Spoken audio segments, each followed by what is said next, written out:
They were going to kill a hero, not with a bullet, not in some shootout on a dark road. No, this was clinical, cold, a clean needle in a steel cage hidden under the hum of fluorescent lights. Vega, once one of the most decorated K-9s in the Dallas Police Department, now sat trembling behind metal bars in a small-town Georgia animal control facility. He had 3 minutes left. The vet, Dr. Abigail Porter, checked the dosage in the syringe again. Her hands were steady, but her face was tight. On the other side of the bars, Vega didn't look away. He never barked, never growled, just stared at the needle with knowing, intelligent eyes, like he understood everything that was about to happen.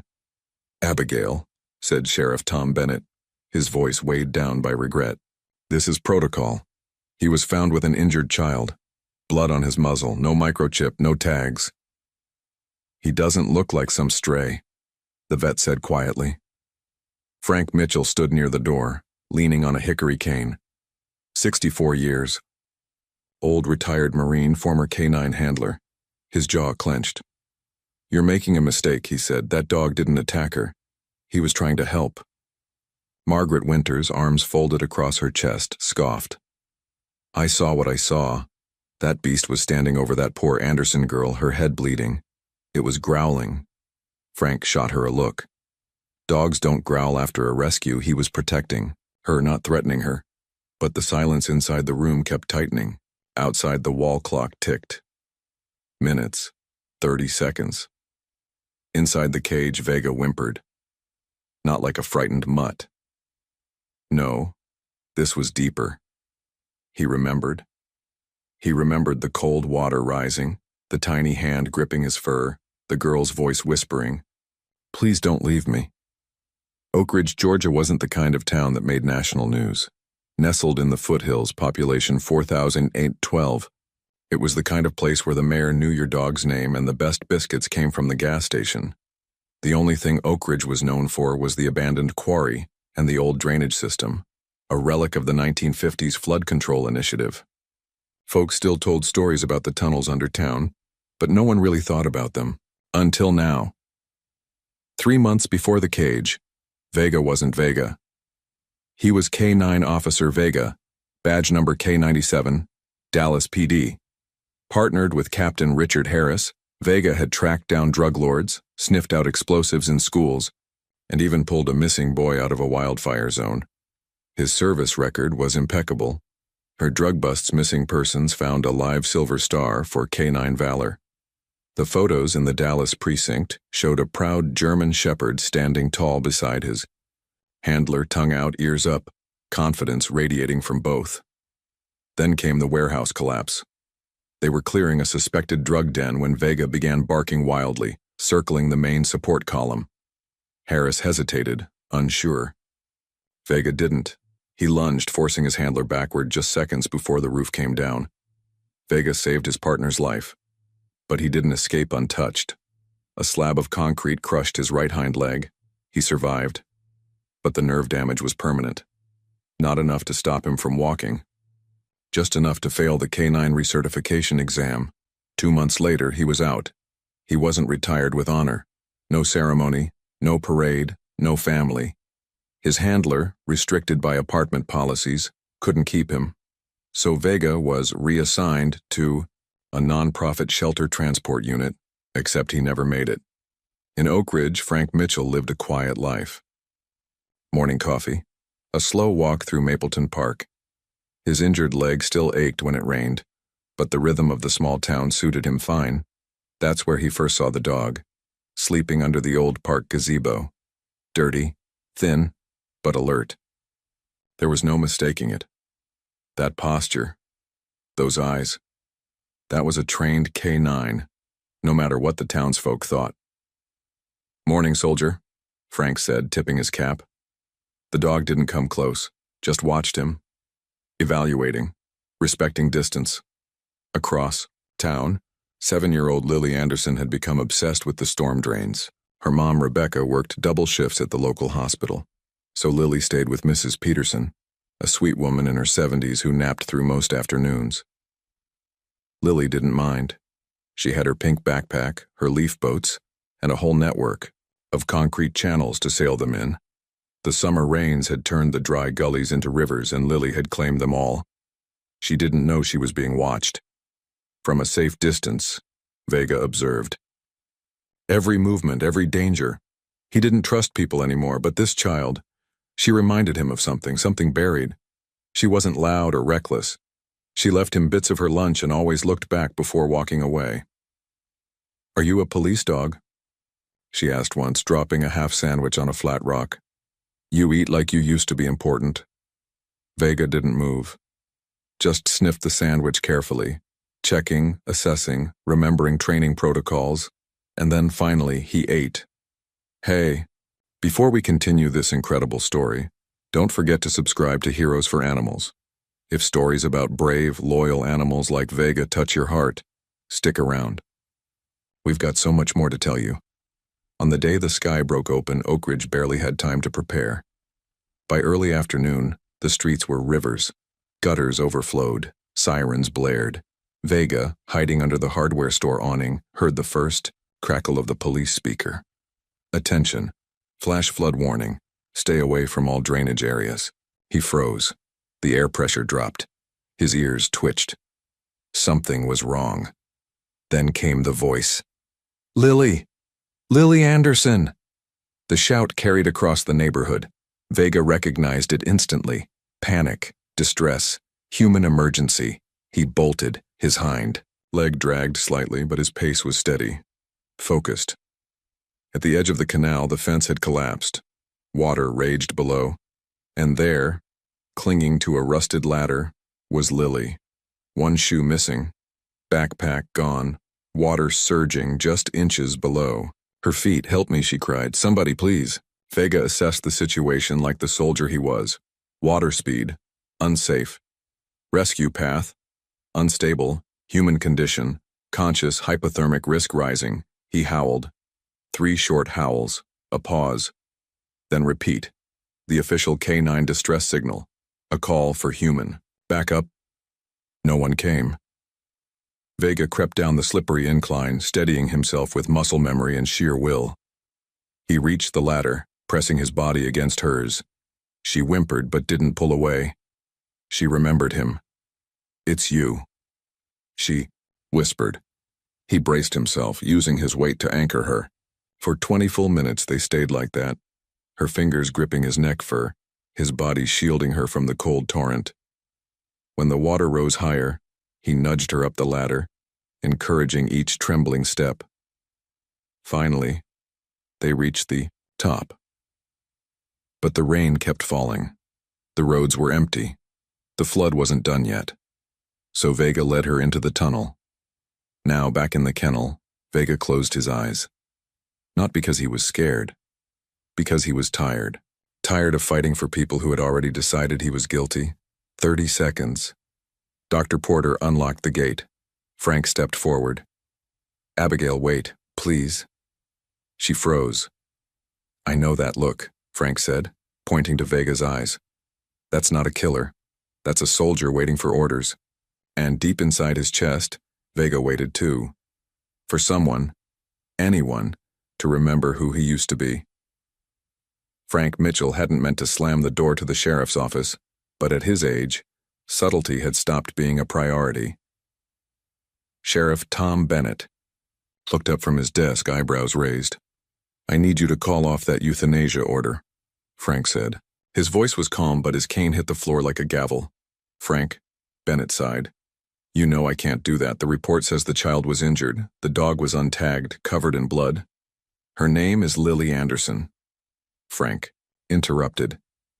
"She has a name, and so does the dog. His name is Vega." Tom leaned back in his chair. "How would you even know that?"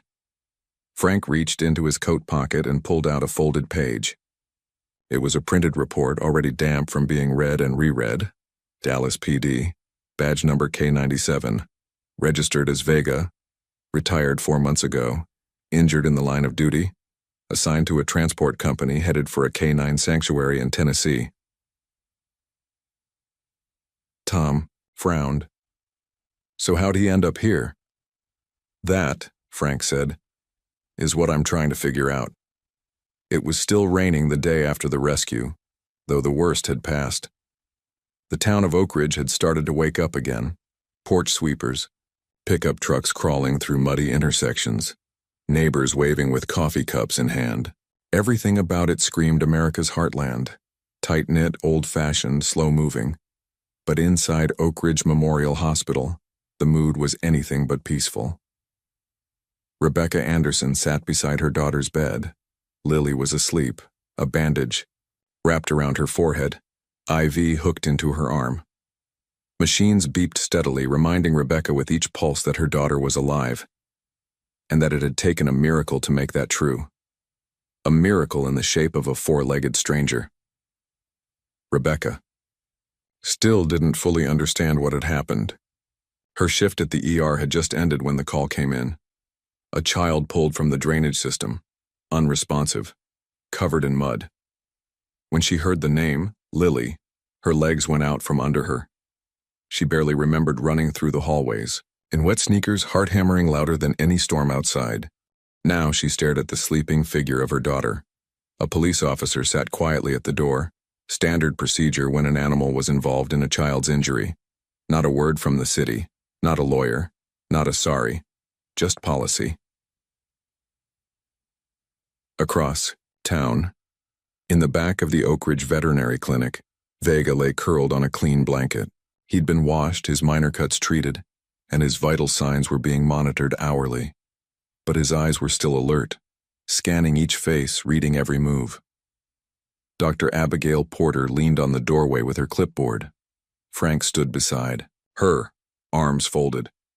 "He hasn't made a sound," she whispered.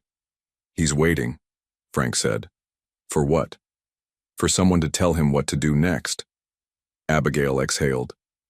"He's got nerve damage, malnutrition, minor infections, and he's still holding posture like he's in the field. If that's not a service dog, I don't know what is." Frank stepped into the room, careful to approach Vega slowly. "Position," he said clearly. Vega sat up immediately, ears twitching forward. "Report." 3 steps forward. "Sit, Abigail." Blinked. "Okay, that's not just training, that's elite." Frank nodded. "And we're about to put him down because a few folks around here think a German Shepherd looks scary." At 10:30 a.m., Rebecca arrived at the clinic with a backpack full of forms, snack packs, and resolve. "I want to see him," she said. Frank stepped forward. "Ms. Anderson, it might be better if he saved my daughter's life." She snapped. "He kept her alive when no one else was there. I don't care what kind of rules the county has in place. I want to see the dog." Frank looked at Dr. Porter. She nodded. They brought her to the exam room. Vega sat calmly, watching her. As she entered, he tilted his head slightly. Rebecca knelt. "Hi," she said softly. "I guess you don't know who I am. I'm Lily's mom." Vega didn't move. "She told me everything," Rebecca continued. "How you stayed with her, kept her from drowning, how you didn't leave." She reached into her jacket and pulled out a folded drawing. Lily's work.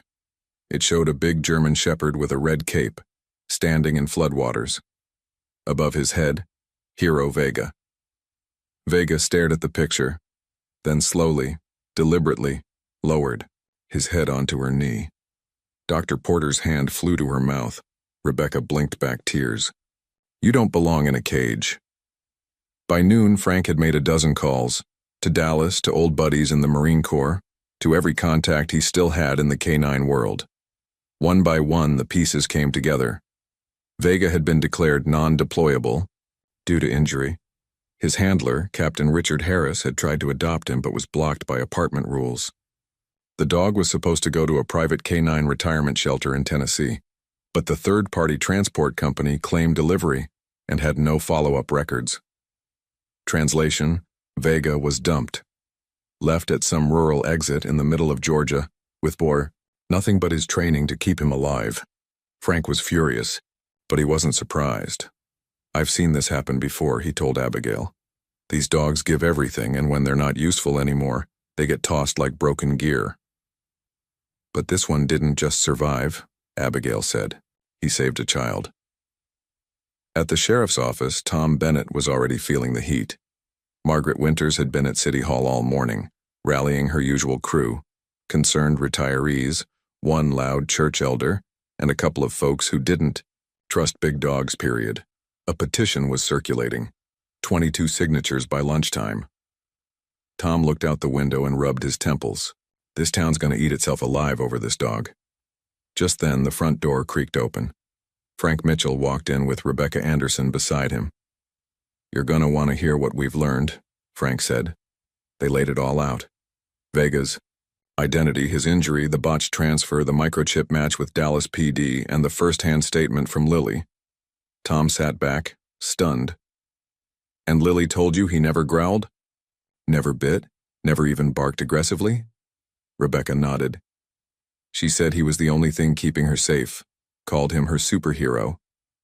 Tom rubbed his jaw. Still, the town's scared.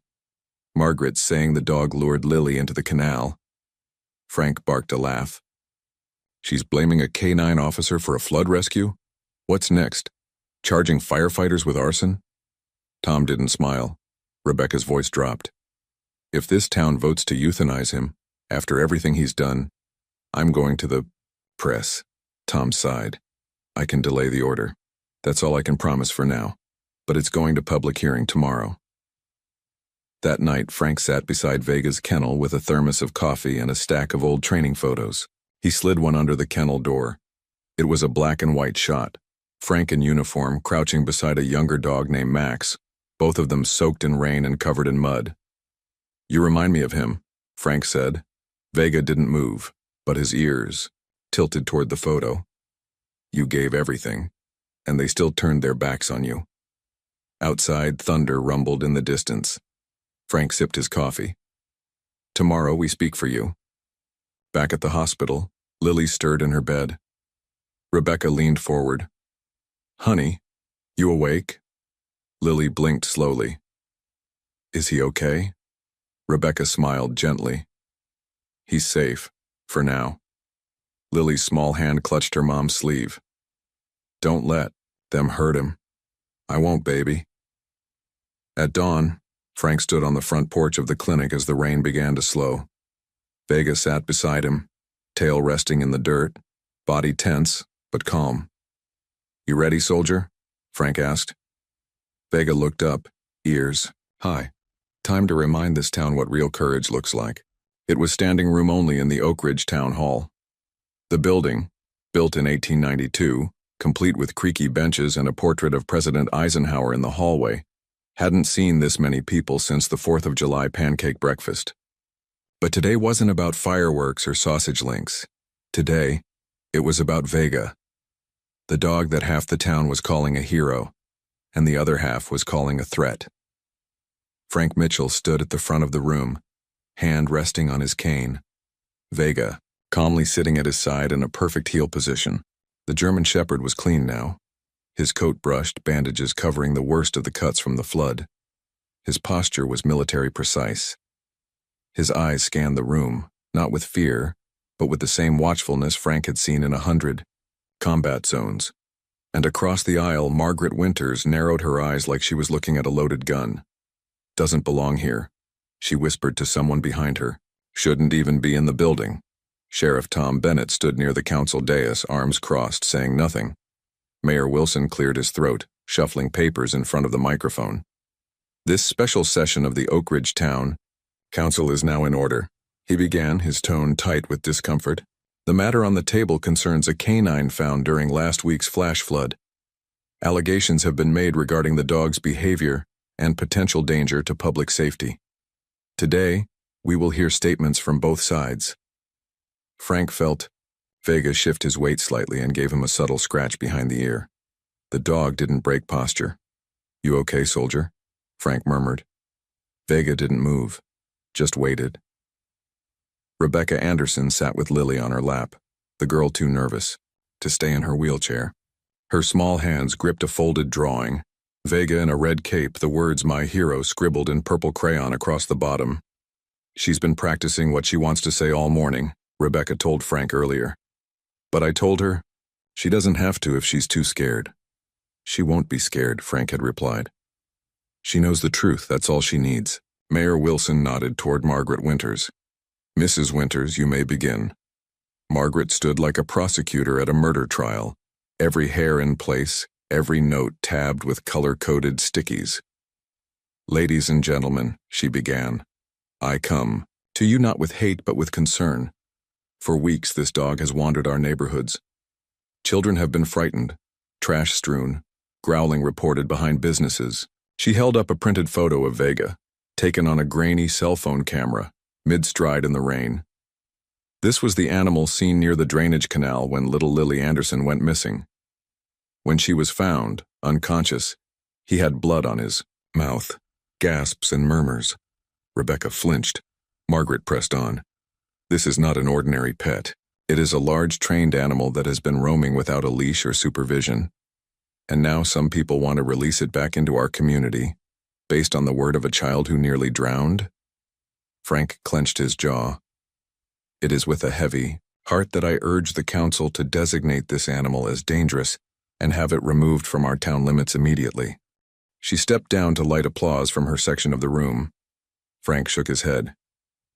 Small-town politics, he muttered. Mayor Wilson cleared his throat. Thank you, Mrs. Winters. Now, Mr. Mitchell, you're next. Frank stood slowly, motioning to Vega. The dog followed perfectly, sitting at Frank's side as he turned to address the room. Some of you know me, some of you don't, Frank began. I served 20 years in the Marines, 15 of those with the K-9 Division. I've worked with dogs like Vega on every continent. He gestured to the shepherd. This dog is not a stray, he's not a threat. He's a retired officer, badge number K97, Vega, formerly of the Dallas Police Department. A ripple went through the crowd. I've confirmed it with Dallas PD, Frank continued. He was injured in the line of duty, saving his handler's life. And then, like too many things in this country, he was discarded, dumped, left to survive on his own. He pointed toward the front row, until the day he heard a child screaming in a flood and chose to do what he was trained to do, save lives. He turned and looked straight at Margaret. You want to talk about blood on his muzzle? He was carrying Lily Anderson by the back of her jacket, using a pressure technique canines are trained to use so they don't cause injury. He looked back, at the council. If that's dangerous, then I don't know what this country stands for anymore. No applause. Just silence. Frank gave Vega a pat on the shoulder. The dog's tail thumped once against the wood floor. Mayor Wilson nodded stiffly. Thank you, Mr. Mitchell. Ms. Anderson, would you like to speak? Rebecca stood, guiding Lily, to the microphone. The little girl stepped onto the wooden stool provided for her. She looked out over the sea of faces. My name is Lily Anderson, she said. I was really scared when the water came. I thought I was going to die. Her voice trembled but didn't break. But then the police dog found me. I call him Vega. He held me up so the water didn't take me. He showed me where to go. He stayed with me until I couldn't hold on anymore. She looked directly at the council, and when I woke up in the hospital, all I wanted was to know if he was okay. She pulled out her drawing and held it up. He's my hero. No one moved for a moment. Then finally the room stirred. Soft coughs, murmurs, a few nods. Thank you, Lily, Mayor Wilson said quietly. Dr. Abigail Porter spoke next. She presented Vega's medical records, microchip documentation, and her professional opinion.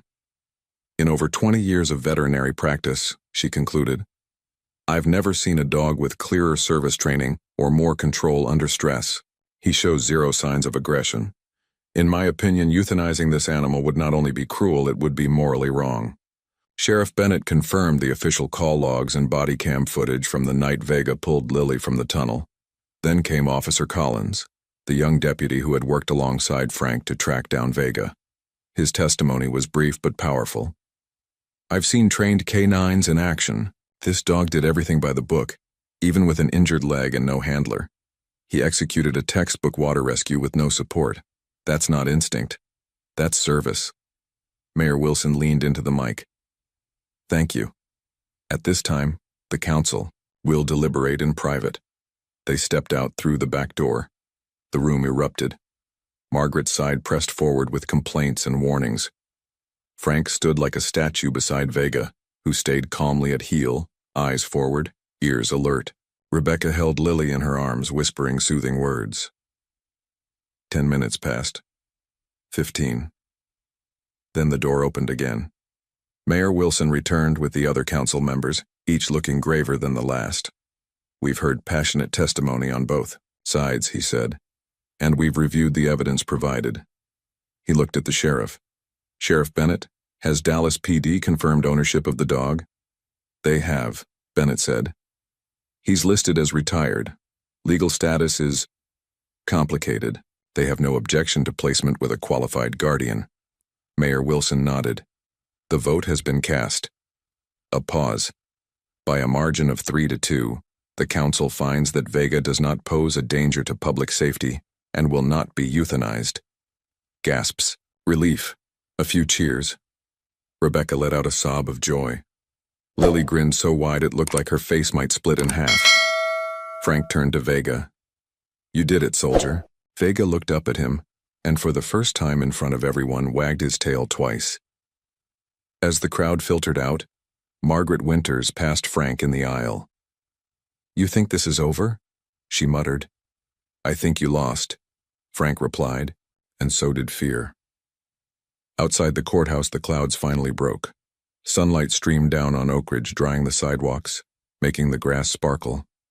Vega stepped into the light without hesitation, and this time, the whole town saw him for who he really was, not a threat, not a stray, a hero. The cheers hadn't even faded outside the Oak Ridge Town Hall before Frank Mitchell realized that winning the vote was just the beginning.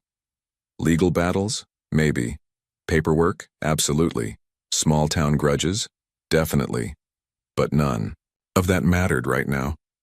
Because Vega, the dog who had once been nothing more than a blood-stained silhouette in a flood drain, was going home. Not to a kennel. Not to a cage. A real home.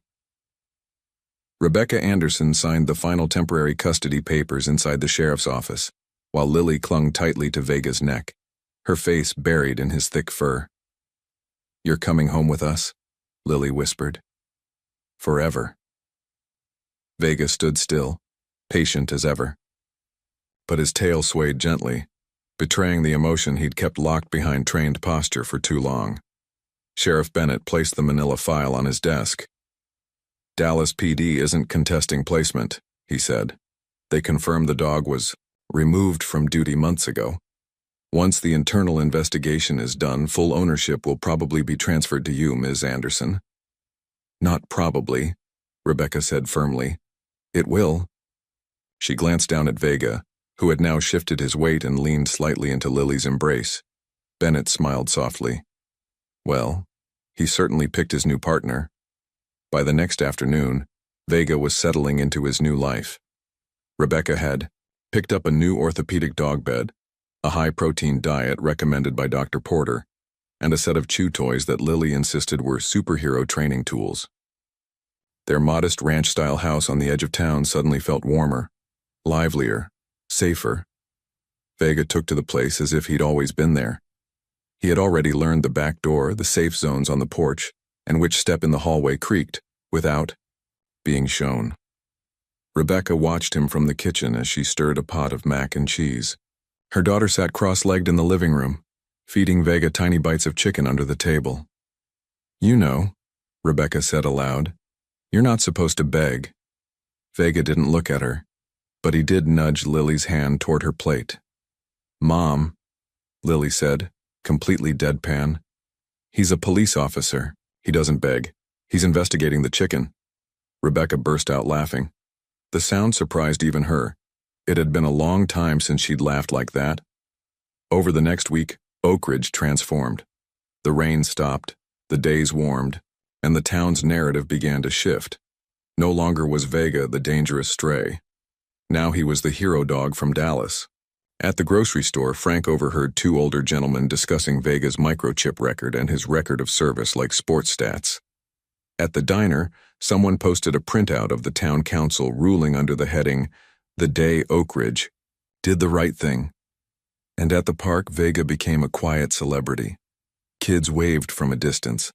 Adults whispered about his discipline.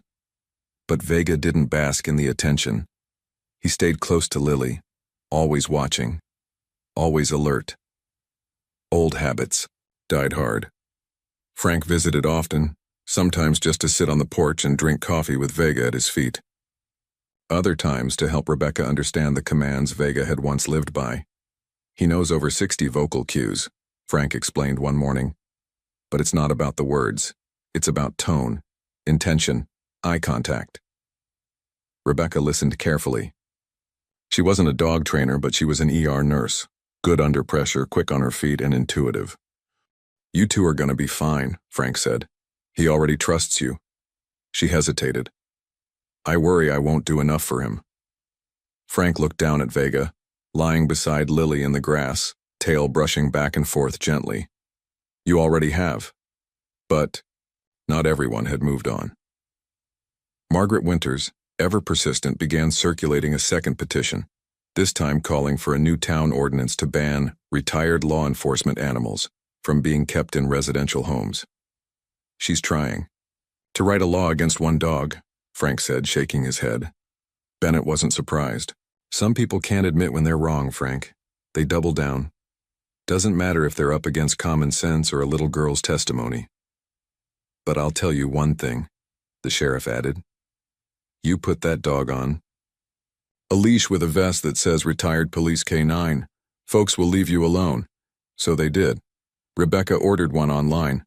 Navy blue, with white block letters, Retired K9, do not pet underneath in smaller type.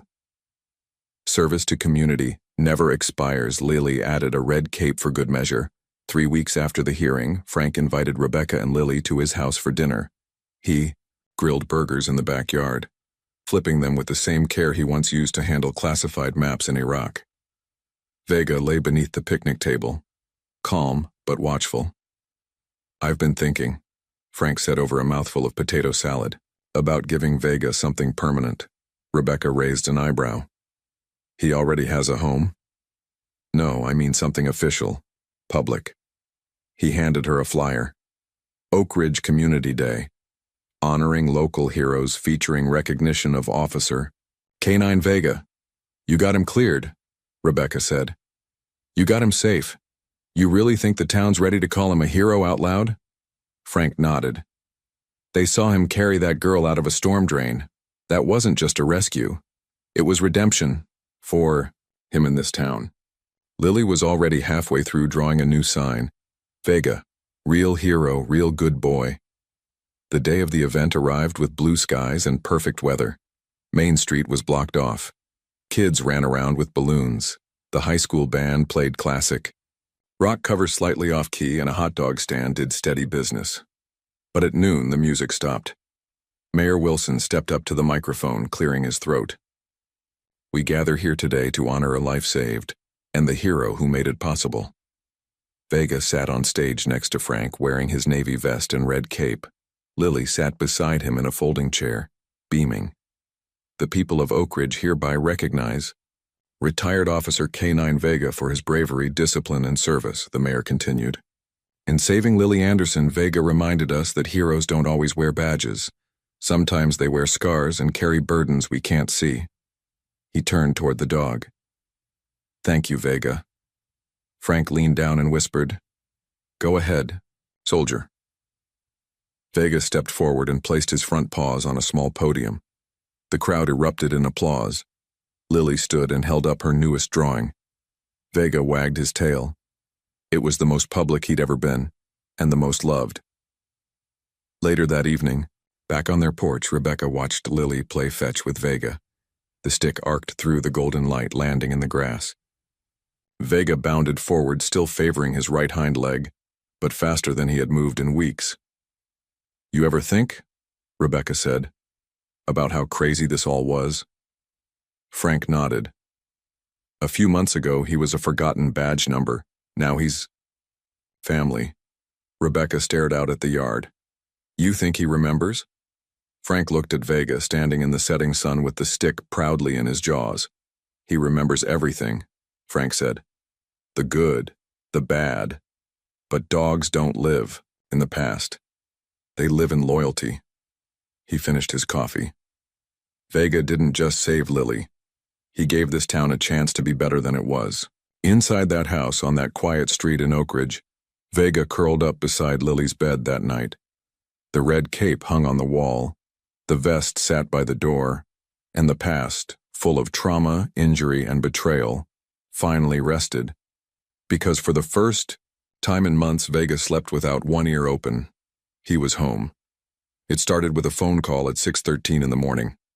Rebecca Anderson had barely poured her first cup of coffee when the hospital's landline lit up in a way that never meant anything. Good. She'd taken the early shift to cover for a nurse with a sick child, and the ER was already 3 patients deep when the call came in. "Rebecca," said the woman from the front desk, "there's someone here asking for you. Says he's with the Dallas Police Department." Rebecca froze. Her mind raced through every possibility. "I'll be right up," she said. When she stepped into the lobby, the man waiting for her was unmistakably law enforcement. Late 30s, sharp eyes, posture, like he still carried a badge even when out of uniform. He stood and extended his hand. "Captain Richard Harris." Her eyes widened. "You're Vega's handler."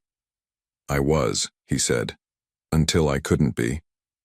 Back at the house, Vega had already finished his morning perimeter check. That was what Frank called it anyway. The dog's routine of walking the fence line, sniffing mailbox posts, and inspecting the porch as if someone had planted explosives overnight. It wasn't nervousness. It was discipline, habit, the kind you never really shake no matter how much suburban sunshine you soak in. Lily watched from the steps, still in her pajamas, holding a bowl of cereal and a stick of string cheese. "Mom says I can't have candy for breakfast," she told him, but she never said anything about string cheese. Vega paused at the end of the yard, turned, and trotted back toward her. He didn't beg, he never begged, but he did sit a few feet away and eye the cheese with quiet interest. "You're very professional," Lily said approvingly, tearing off a piece. "Best partner I ever had." He took the piece gently. A few minutes later, Frank pulled into the driveway with a box of biscuits and 2 cups of coffee. "Morning, boss," he greeted Lily. "I promoted myself," she replied. "Now Vega works for me." Frank laughed. "He's probably fine with that." At the hospital, Rebecca and Captain Harris sat in the break room, coffee cooling untouched in front of them. "I only found out a few weeks ago," Harris said. "The department believed Vega had made it to the sanctuary in Tennessee. Paperwork was signed. The transport company even sent a photo. I didn't think to question it." Rebecca listened, arms folded, protective instincts flaring. "You didn't think to check in on him?" Harris winced. "I tried, but when the adoption request was denied, I figured, well, I didn't want to make it harder for him to settle in." Rebecca's voice dropped. "He didn't settle, he was dumped. On a rural road. Injured. Alone." "I know," Harris said, his voice cracking. "Believe me, I've barely slept since I found out. When the video from Oak Ridge went viral, I recognized him instantly. You came all this way to... What? Take him back?" Harris looked her in the eye. "No. I came to thank him. And to ask if I could see him." Back at the house, Vega was napping on the living room rug when Frank's phone buzzed. He picked it up, listened for a few moments, and then stood. "Vega," he said. The dog lifted his head immediately. "On your feet, soldier. There's someone coming you might want to see." The moment Richard Harris stepped out of the truck and into the Andersons' driveway, Vega froze. He stared at the man for a solid 10 seconds. Then slowly, deliberately, he rose and walked forward, each step steady, and measured. Harris didn't say anything. He just knelt down and opened his arms. "Hey, partner," he whispered.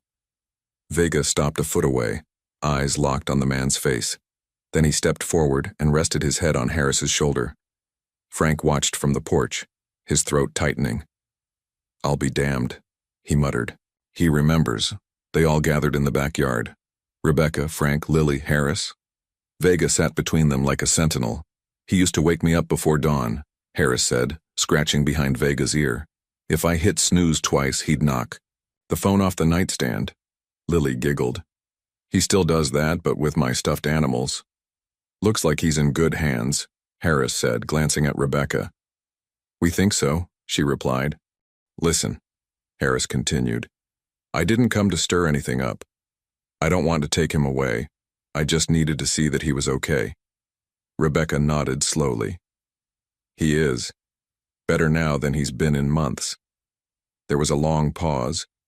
Then Harris added quietly, You're not the only one he saved. That evening, as the sun dipped below the trees and the backyard bathed in golden light, Frank and Harris sat on the porch while Vega lay at their feet. He's still sharp, Harris said. I figured the injury might have dulled some of it. Frank shook his head. If anything, he got sharper. We ran a few drills. He still tracks, responds to field commands. He's slower, sure, but mentally, he's all there. Ever consider putting him back to work? Harris asked. Frank looked at him. Not full duty, Harris added. But maybe teaching, training new recruits, school demos, therapy work, give him purpose. Frank nodded slowly. That's what I've been thinking too. The next week, Vega got a new job. Not patrol, not high-risk tracking, but something just as valuable. Frank and Rebecca coordinated with the Oak Ridge PD and local school board to set up a community K-9 education program. Vega became the centerpiece, visiting classrooms, demonstrating obedience drills, teaching kids about animal safety, and even comforting trauma patients at the hospital. He was a hit from day one. In the first week alone, 20 children asked to shake hands with the hero dog. A local bakery named a treat after him, Vega's peanut butter biscuits.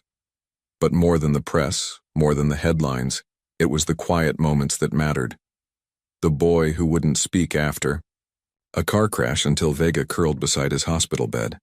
The teenager with autism who broke into a smile when Vega responded to his whispered sit. And every single time Vega stepped into a classroom wearing his vest and cape, the kids stood a little straighter, paid more attention, because Vega wasn't just a dog. He was living proof that broken didn't mean worthless. One evening, Lily came home from school with a handwritten note clutched in her backpack. She handed it to her mom without a word. Rebecca unfolded it and read, Dear Vega, thank you for visiting our school. I didn't think dogs could be heroes, but now I want to be like you when I grow up. Love, Jordan, age 8. Rebecca wiped her eyes, then looked at the dog napping near the couch. He didn't move, but his ears twitched. Captain Harris returned twice more over the next month. Each time Vega greeted him like no time had passed. I still miss him, Harris admitted to Rebecca one afternoon. But I think this was the better ending. Rebecca smiled. It's not an ending, just a new mission. On the anniversary of the flood, the town held a candlelight vigil. People gathered near the canal where Lily had once screamed for help. Mayor Wilson gave a short speech. Sheriff Bennett read a statement of gratitude. And Vega, standing beside Lily and Frank, received a medal from the Oak Ridge Fire Department for bravery, loyalty, and unyielding duty in the face of danger. The crowd clapped, and for once even Margaret Winters clapped too. Just once. That night, after the ceremony, Frank and Vega stood in the quiet park near Mapleton. It was where they had first spotted each other, where this story had started. Frank tossed a stick gently into the grass. Vega limped after it, not fast but proud. He returned, tail wagging. Still got it, Frank said. Vega dropped the stick and sat at attention. Frank smiled. At ease. Officer. Vega lay down, resting his head on Frank's boot. They sat like that until the stars came out. No sirens, no fear. Just the comfort of knowing that duty, once chosen, never truly ends. Autumn came early to Oak Ridge that year. The maples on Maple Street had started to turn gold by mid-September, and the air carried that crisp, cinnamon-scented stillness that always seemed to whisper, "You made it through." Vega lay stretched out on the porch of the Anderson home, paws crossed, head up, his eyes scanning the yard like always. The breeze rustled the wind chimes above him. It had been almost 5 months since the flood, since the rescue. Since his name went from a file number on a forgotten microchip to a household word in a town that had once feared him. This place didn't feel temporary anymore. It felt like his. Inside, Rebecca Anderson poured coffee into her favorite mug, white, ceramic with bold red letters that read, "My dog is my co-worker." She smiled to herself as she watched Lily brushing Vega's fur in the living room. The girl had grown more confident, more centered since that terrible day. She still had nightmares sometimes about the water, the dark, the fear. But as long as Vega slept near her bed, she always woke up okay. "You know," Lily said, "I think Vega likes being famous." Rebecca raised an eyebrow. "Famous?" "He got recognized at the farmer's market yesterday. Some lady took a selfie with him." "He didn't growl?" "Nope," Lily said proudly. "He just looked at the camera like, 'Ma'am, please.'" Rebecca laughed. "Sounds about right." That weekend, Frank Mitchell stopped by with a manila envelope tucked under one arm. "I figured it's time," he said, handing it to Rebecca. Inside was a certificate from the National Police Canine Foundation, declaring Vega as a retired officer with honors. Attached to it was a small silver badge that read, "Canine Vega. Duty never dies." Rebecca's eyes welled up. "I had to pull a few strings," Frank admitted, clearing his throat. "But he earned it." Vega stood nearby, tail wagging slowly. He didn't understand paper, but he understood people, and he could feel the gratitude in the room. "I want to frame it," Rebecca said. "No," Lily chimed in. "I want to wear it." "You're not a police dog," Rebecca reminded her. "I'm in training," Lily replied seriously. Vega's work with the community program only grew. By October, he was visiting 3 schools a week and had made 2 appearances at the county fair. Children lined up to pat his head. A local artist painted a mural of him on the side of the library. Red cape, navy vest, noble eyes. Underneath it read, "Not just a dog, a guardian." And yet, for all the recognition, Vega stayed humble. He never chased squirrels. Never barked at the mail truck. Never got distracted when Lily ran ahead at the park. He was still on duty, just in a different kind of uniform now. One Saturday morning, Captain Richard Harris visited again. He brought photos, old snapshots of Vega as a rookie pup, tug-of-war in the gym, long tracking drills in the Texas heat, and a goofy one where Vega had stolen his handler's sock and refused to give it back. Lily laid them out on the coffee table like holy relics. "Did he really chase bad guys?" she asked. "Oh yeah," Harris grinned. "He once found a guy hiding under a pile of hay in a barn, just sat on him and waited for backup." Vega gave a small huff from his corner as if confirming the story. Rebecca smiled at Harris. "He remembers you." "I think he knows he belongs here now," Harris said. "You gave him something even I couldn't, a life beyond the badge." He paused, then added, "You saved each other."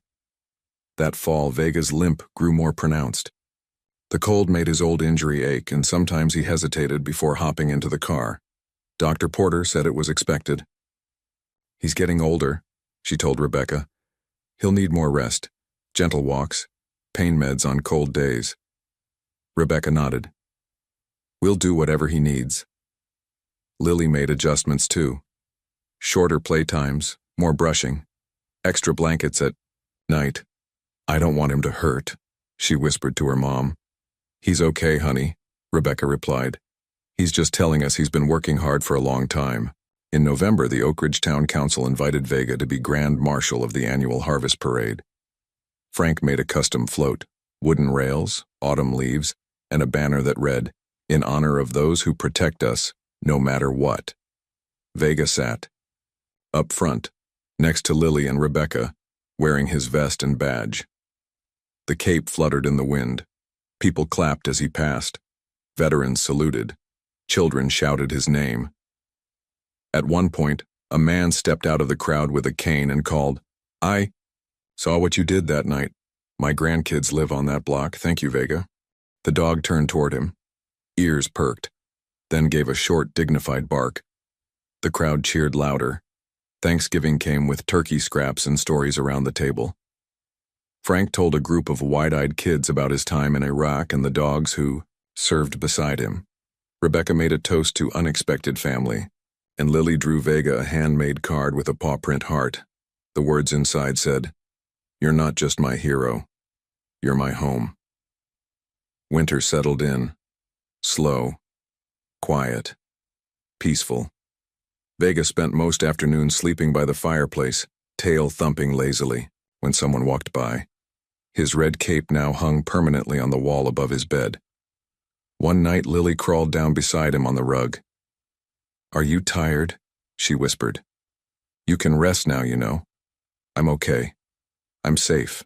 Vega lifted his head just enough to nudge her cheek, then closed his eyes again. The first snow fell on December 14th. It dusted the rooftops, covered the oak trees, and blanketed Vega's old patrol path along the fence line. He didn't walk it that morning. He just watched from the porch, eyes soft, ears still alert. Rebecca sat beside him with her coffee, wrapped in a flannel blanket. "You don't have to keep guarding us," she said softly. But Vega didn't move.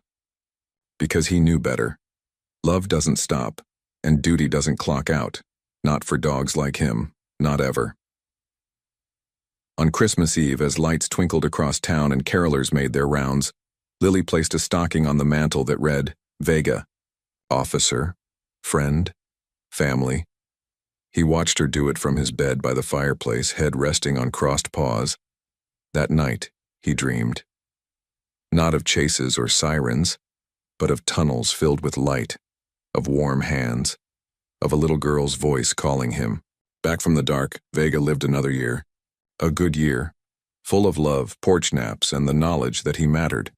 When the time came, peacefully, gently, with Frank and Rebecca beside him, he went the way he'd lived, loyal, steady, brave.